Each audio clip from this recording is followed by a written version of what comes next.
Guys, it's been an absolute pleasure working with both of you on Box Score lately. Angry Chicken, you're a whiz kid on the camera, okay? And Bluebird, hell of a stage manager. But guys, you're professional poultry now, okay? You're not college interns. We can't have all this fighting. What's going on?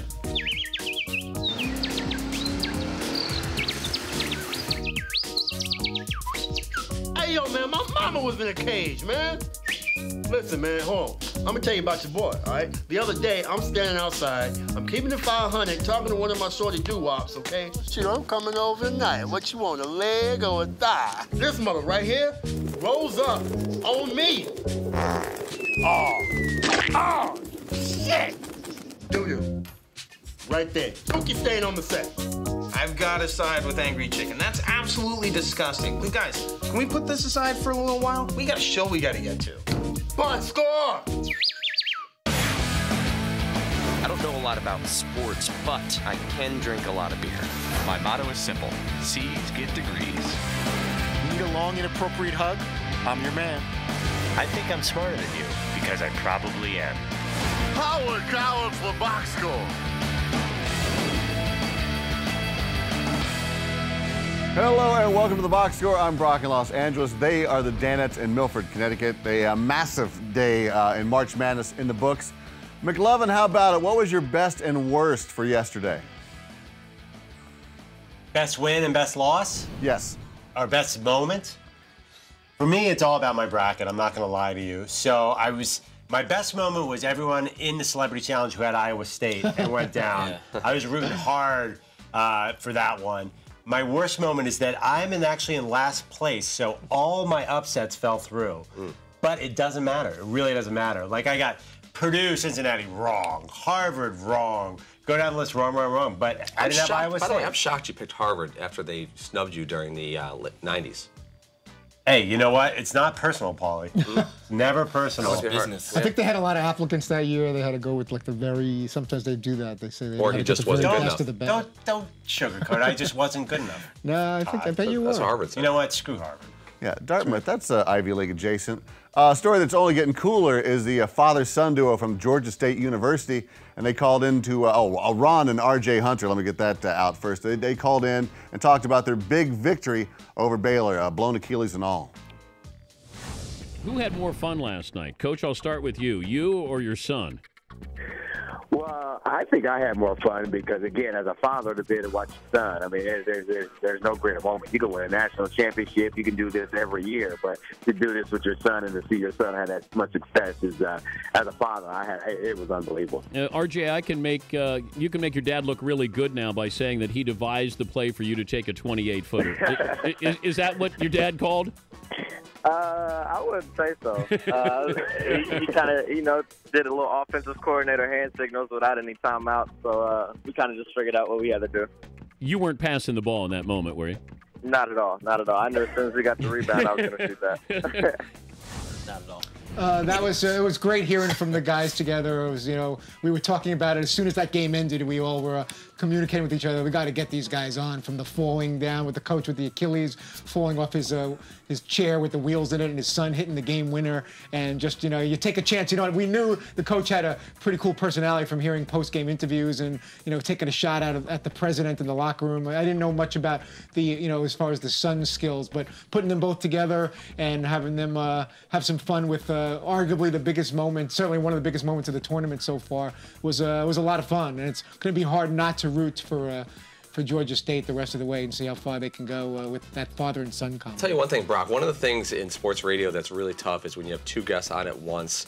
And I would say it works maybe 20% of the time where it works smoothly. Seton, you can back me up. Seton knows the audio better than I do. But for the audio to be right, for the timing to be right, for the people to be not right next to each other so they don't overlap each other, that was almost spotless the way they're going back and forth. And Seton knows what lines are on. He can tweak one or the other. Their chemistry is what makes the whole thing. They're able to work off. But the technical side, if it works well, allows the next thing to happen. But it's always that, oh boy, I hope this. And they even dropped off at one point too. That kind of stunk. Yeah. But it didn't take any of the air out of the interview at all. No, they were even better when they came back. Yeah. Great. Hey, Seton, will you be coaching Kieran in the future or hanging out on the sidelines? Oh boy, that's a good question. I think I'm going to be a sideline guy. I don't see myself coaching anyone. I would rather watch and let somebody who knows what they're doing handle that. What a novel approach for a dad. Yeah, I mean, I don't know. I can't. I'm complimenting you. It's too hard, you know. It's too difficult. I would be way too emotionally invested in him, and then the team, you know. And I just don't know that I would be fair necessarily. Can you imagine being the coach of a team, and let's say your son wanted to play quarterback, and there's another kid who is obviously better at quarterback, and you have to make him second string, and he basically doesn't play. Can you imagine having to deal with that at home? Well, you know, to be honest, I think that I would actually, by saying I wouldn't be fair, doesn't mean that I would favor Kieran. It would be the other way around. I would be much harder on him because he's my son, you know. And I'm pretty tough on him as it is, and like expect a lot out of him. So if I was his coach, oh my God. And so the other parents don't think there's any fairness. So you'd feel like forced to go that much more the other way and show that that you were being extra hard on him. I know that's how I would be. You know, the last thing you want to hear is whispering or like, oh, if your kid's batting fourth or he's playing wide receiver and he can't even catch the ball, that's because you're the coach. Of course, you're going to take care of your kid. Well, coaching your son gets you a little emotional. Maybe that's what Ron Hunter was going through when he said something about President Obama and talked about the backlash he got from friends and family.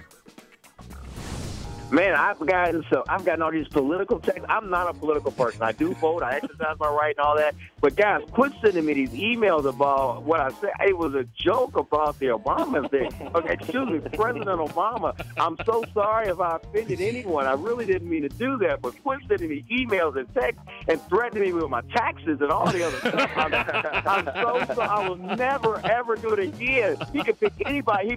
He's made one mistake the entire time, and that's picking the wrong team. I don't want to go to war. I just told him he just made a bad pick in the NCAA tournament. RJ, did you realize your dad called out the president? Yeah, I realized, but then I realized he was gone, and he was real happy, and there was no stopping him at that point. So I just tried to kind of turn my head around, act like I didn't hear anything.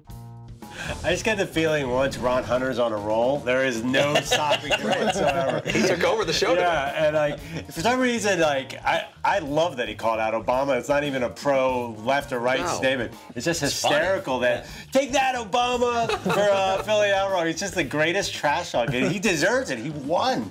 What a great guy. Dude, he's a world-class trash talker. Oh, yeah. Even just to say it, like it's a national interview, and I want to make sure it's very clear that I'm still the best basketball player in the family. Awesome. Oh, my God. They're so great. I'm telling you, and I don't like to say this about too many things. It was one of my favorite interviews in this show's history going back to day one.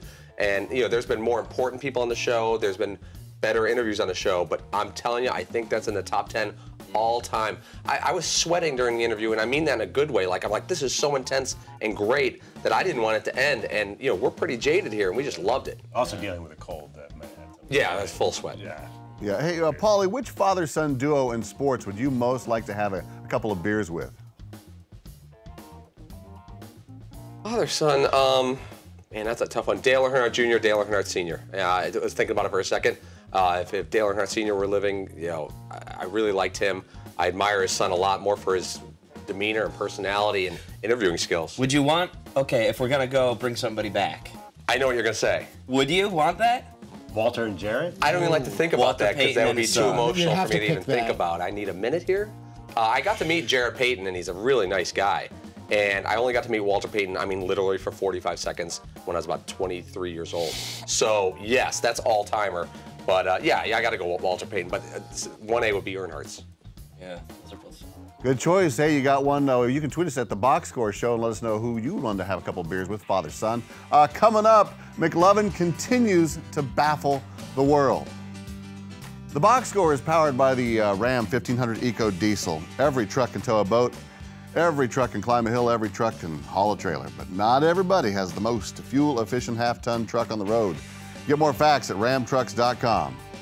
Guts, glory, Ram.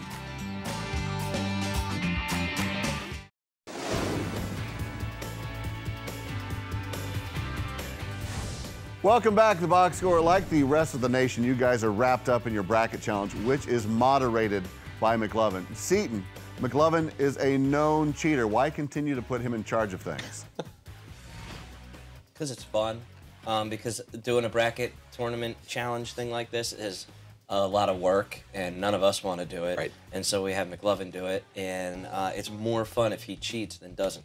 Do you think he's earned the right to cheat? Because he does do work on this. He has to do a lot of emails and calls. You think it gives him the right to cheat? I think maybe, yeah. I think No. No? I don't think he said anything. I'll be honest. I want to cheat. You've cheated a couple times and not won the tournament, which is well, no, because now How do you do that? outside vendors. It's hard. It's hard for me to infiltrate outside vendors. Right. So like outside vendors. You know, like I'm like, can the Such tech team do corporate this? speak. Can the tech team go back? And I honestly, like, I'll put in what's called a ticket with the NOC, the network operator. Say, can you go back and fix my pick so I have, so I don't have Iowa State going to the Sweet 16? NOC. They can't. I've tried, Brock. I've tried. That sounds like foul play. Josh Duhamel, Mr. Fergie, decried foul play and called in to settle things.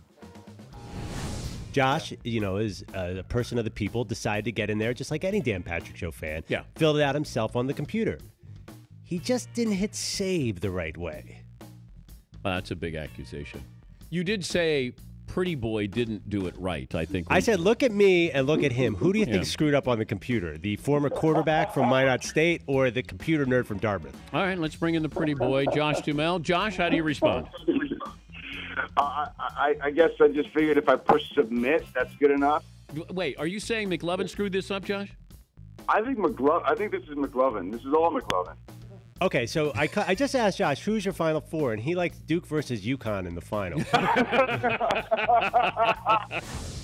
I told the story of the show. He kept giving me, I'm like, what's your Final Four? He's like, well, I got Duke and I got UConn. I said, no, UConn's not in it. This is a men's bracket. Right. And then he said, okay. Give me Duke, give me UConn. I'm like, dude, we just said UConn was not on it. Right. And afterwards, he texted back and said, he goes, I don't know what I was saying with UConn. I was a little tired. I think that's a BS excuse because he was also wanted to come on today. He actually said, hey, I need to reach McLovin. I can't find my bracket. So, I mean... Did you say he was like he sounded half asleep when you were talking to him? Yeah, it's a little. But I mean, come on, this is like it's a broadcast news. news situation. He's William Hurt and I'm Albert Brooks. I mean, Josh is not getting by on his computer savvy. I mean, he's a very smart guy, but he never took the time to learn the ins and outs of HTML. Like also, in his hazy state, I think he promised you a walk-on role on his TV show. Yes. He definitely won't remember that. Now, are you planning on reminding him? What can we do? What's a subtle or not so subtle way to say that you're supposed to have a cameo in Battle Creek? We got his number. Like, I have a feeling, though, it's like a cop show. I'll be like a cadaver or something. I'll definitely will not be. That's still awesome. Yeah, it won't end well for me. Well, if Josh Duhamel looks to back out on that deal, we have video and audio proof right here. I'm willing to make Josh an offer. I will get him a spot back in the Dan Patrick Show Celebrity Bracket tournament if he gets me just a small cameo on Battle Creek. I would love that, McLovin. But I could probably make that happen. Whoa! You know, I'm shooting a. Whoa! You know what? That to me sounds like an offer. I mean, as close as you can get in Hollywood. So McLovin, I would milk that. Yeah, but there's history here. He can be a clueless guy sometimes. Yeah, like we had this great relationship with Josh about 3 years ago. So we thought. So we thought Josh was friends. We took Dan to dinner. Boys were the show. So me and Paulie. Had nothing to do, and he was so nice. We had him on, I think, on the phone earlier in the day, and he had a movie coming out. A movie with Sony, and he texts us. He goes, "Hey, why don't you guys come to our movie premiere party? It's just a little group. You'll have a blast." We're like, we're all excited. We walked over, and it was like the coolest bar I've ever been to. Yeah, that on Ludlow Street. We walk up the stairs. There's Josh. There's all types of other like indie actors and stuff like this, and publicists and people. We walk up to him. What does he say, McLovin? After about a minute of small talk, he's like, and then Paulie says something like, "Yeah, like today on the Dan Patrick Show." He goes, Dan Patrick Show, that's who you guys are. Yeah. Because I thought you guys were lawyers from Sony or something like that. Yeah. That's a direct quote. That's exactly what happened in that story. Oh my God, it took a long time. You could see him trying to work out who we were. Moments later, we thought we were so cool because everyone wanted to get to him. We're standing in the middle of the party. He's like arm in arm with us because he thought he recognized us, but he obviously didn't. Yeah. And we're having fun, and everyone wanted to get to him. And then after he didn't recognize us, and he said so loudly that everyone could hear, we were in the corner sipping our drinks. Man, like that must have been so like. It was beyond. Like, but he still let you guys stay. No, he still was asking me. They technically didn't kick us out, but I wish they would have. Socially, you were basically kicked out. And then he asked me a question about his taxes too at the end as I was leaving. That's a little so I think he still forgot that who we were. I thought I was his accountant. Yes. Well, speaking of crushed, Fritzy, how crushed is Dan that McLovin gets his cameo on his show? Dan is, he's, you know, I think that kind of bothers him, even though he's been in a lot of Adam Sandler movies and everything like that. That's kind of his domain. And I didn't catch his facial expression at that moment, but I don't think that Dan's in any hurry to push McLovin on to battle. Getting promised a cameo does not mean making a cameo, and I have direct evidence of that because we were promised a certain Adam Sandler movie. Twice On camera. Once off air, sealed with a hug. Yes. Yes. We'll see where and that's it wasn't, going. and it wasn't just a throwaway generic comment that the Sandman made. He was really thinking it out. Like I could put you guys on horses, or I could get you guys in some kind of fight with some teenagers. There was like some specific scenes. And we didn't even beg our way into the cowboy movie. No. He said it twice. He did. That was. Is there anything we could do about this? Should we make a stand and say like, we're done? We're going to move on to another. We're going to leech off somebody else in Hollywood.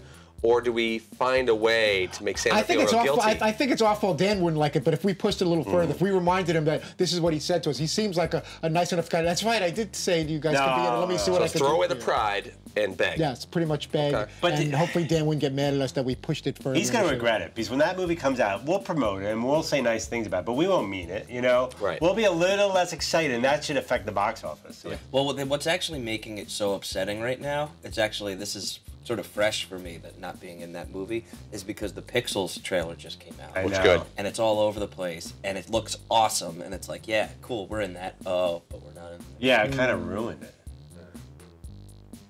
Wah, wah, wah. All right, stick around. We'll find it if you can drive it or you can cheer for it.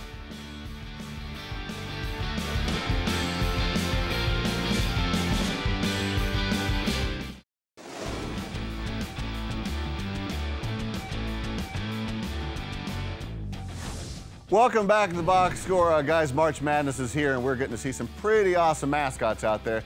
But just because some of them aren't in the dance doesn't mean we can't celebrate some of the lesser-known ones here. We are going to test your knowledge here. It is row versus row, and there are no steals. It is the game that the world has been waiting for. It is D1 college mascot or giant RV model. D1 college mascot or giant RV model. Front row, start us off. Can you cheer for a bullet or drive one? Oh, there's definitely nobody would have a mascot a bullet anymore because of social implications. Right. And also, I think that's a Coachman bullet. Oh, it is an RV. It's a Keystone bullet. Keystone. Classy. Very nice.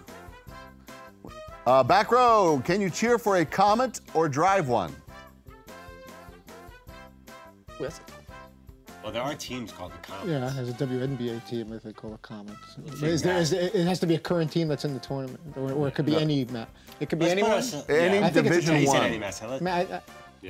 I think that would be a mascot. Let's put ourselves in the mind of a simpleton box score producer. They're not going to go too right, so it has to be mascot. Yeah, mascot. Yeah, based on that, that's a good way to go through that. We're going to go mascot then. That's a nice breakdown, but it is an RV, so sorry you were incorrect. Oh my God. We were outsmarted by the box score producers. But you know what? Like, they went against the grain like that. But there's teams called the Comets, so isn't their mascot going to be a Comet? I mean, that seems a little unfair. But maybe not Division 1. Division 1. Yeah. Division 1, as we clarified in the beginning. Front row, can you cheer for a Chippewa or drive one? Cheer. Yeah, cheer. Central Michigan. You are spot on that, Paulie. It is the Central Michigan University Chippewas. Back row, can you cheer for a Chieftain or drive one? Chieftain. That's not. I don't think so. But by the way, there's no mascot. Is the Chippewa an actual mascot or a team name? That's a whole other story. Is there an actual Chippewa running around? Yeah, are we doing mascot or are we just doing... But anyway, you should focus on the one in front of you. I think Chieftain is a RV. An RV? Okay. I think so. I don't know why. All right, we're going to say a Chieftain is an RV to try to get back in this game. So. Yeah, heading out for a long weekend. You want to take your Winnebago Chieftain. Boom. 2-1. All right, we're back in. We're back in. Front row, can you cheer for a Warhawk or drive one? Warhawks are not St. John's. I know it's a NCAA team. The Warhawks. Probably from the greater Illinois region. We're going to go NCAA team of some type. Yeah, you are correct. It's the University of Louisiana at Monroe Warhawks. Yeah, that's what I was saying, like right by I call it Lomo. And finally, the back row. Can you cheer for a bighorn or drive one? Bighorn. Well, there's Texas Longhorn. I think a bighorn would probably be an Colorado RV. State's got those things. That's the Rams. Let's make it Montana RV. State, Wyoming. All those schools No, out there. he's doing. You guys already won. It's either going to be a 3-1 or a 3-2 victory. He's so competitive. Yeah, we just want to We're going to destroy. pad the lead. I think RV. We're going to go RV to try to lose only by 1 instead of 2. Yeah, take the wife and kids out in the Heartland Bighorn. Hook it up to your fifth wheel. 3-2 deficit. The winning row is the front row. Congratulations. That's all right. All right, stick around because we are getting a visit from Paulie, the bracket martyr. Oh, so tearful. This is the box score, and we are taking a break to remind you that the Ram Heavy Duty, with its best-in-class towing, torque, and horsepower, does not need one. Guts, glory, Ram.